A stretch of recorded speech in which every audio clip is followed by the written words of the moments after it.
I have an interesting moment from CNN that I want to take a look at with you. Sarah Longwell is an individual who brings together focus groups, two-time Trump voters, to ask them about what's going on. And of course, right now, she asked them about Trump's indictment. And the responses we've been getting from Republicans, some who were kind of straying away from Trump, but now are back because of the indictment to support him. It's interesting and concerning, and we'll discuss that further after this. You just conducted a focus group of two-time Trump voters. This is a group that, I'll let you describe it in a minute, but this is a group that you've said has had some inkling to move away from Trump to some extent. But listen to how they reacted to the news of his indictment. As soon as I heard the news, I felt like I'm supporting him even more. I've never donated to a party, but I feel like I might. If they can do it to him, which he has the power, the money, and he can defend himself, what would happen to us? Just don't commit the crimes, then you won't have anything happen. I'd be in jail somewhere. He's definitely a target, and it's just, it's ridiculous. It's a shame that this is what one of our two great parties is resorting to. It's just a smear campaign that, it's like they're out to get him, and we all can see straight through it. So did this surprise you, Sarah? So here's what surprised me. It doesn't surprise me that they're rallying around Trump. We always knew that's what was going to happen in the short term. What surprised me is for months now, ever since 2022, we've been doing these two-time Trump voter focus groups.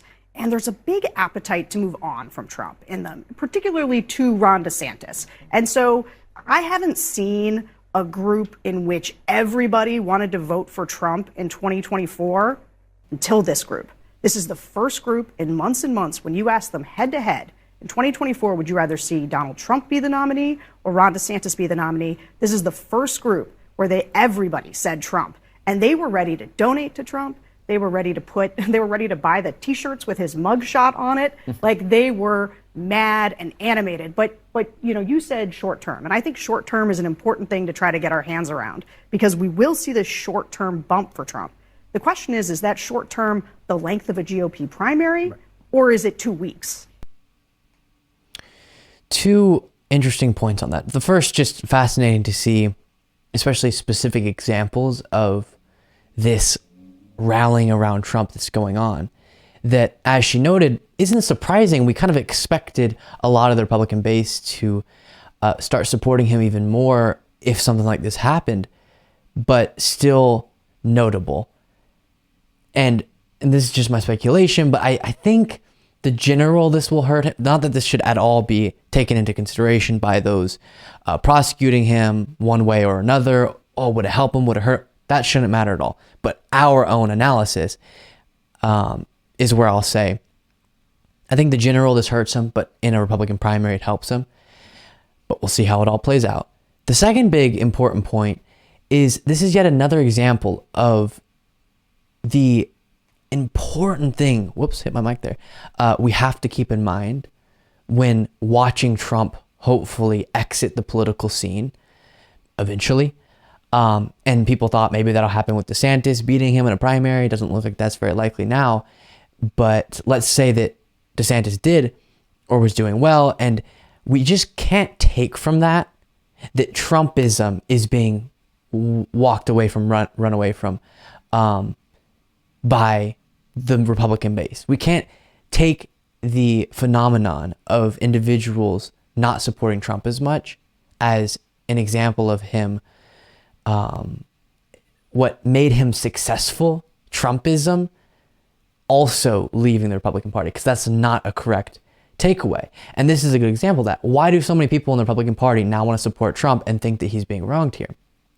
Because where they go for their information, the reality that is shaped for many that is inaccurate, that machine, that right-wing media machine, information machine, is very present and has leaned into the idea that Trump's being wronged here, and thus so many people who were kind of thinking DeSantis might be cool or something else are right back on the Trump train. And the reason why they were getting sick of Trump or wanting to go to someone else had nothing to do with Trumpism or the realities that made Trump successful, but instead their interest in a younger generation or fresh something or another, or they got tired of his, personality or something like that, but not at all because they were sick of the detached from reality way that he goes about putting out information and putting out political messages. That still remains very clearly, presently, in a concerning way within the Republican Party. And so another good example of that is in polls, when there's multiple people in the field, Trump isn't getting 63% of the vote, but 63% of people within the Republican Party, according to the last poll we looked at, believes the election was stolen, it was illegitimate of Joe Biden. And so that's a great bit of a reminder that yes, some people aren't supporting Trump as much, but still buy into the very lies that define Trump. And that is so concerning.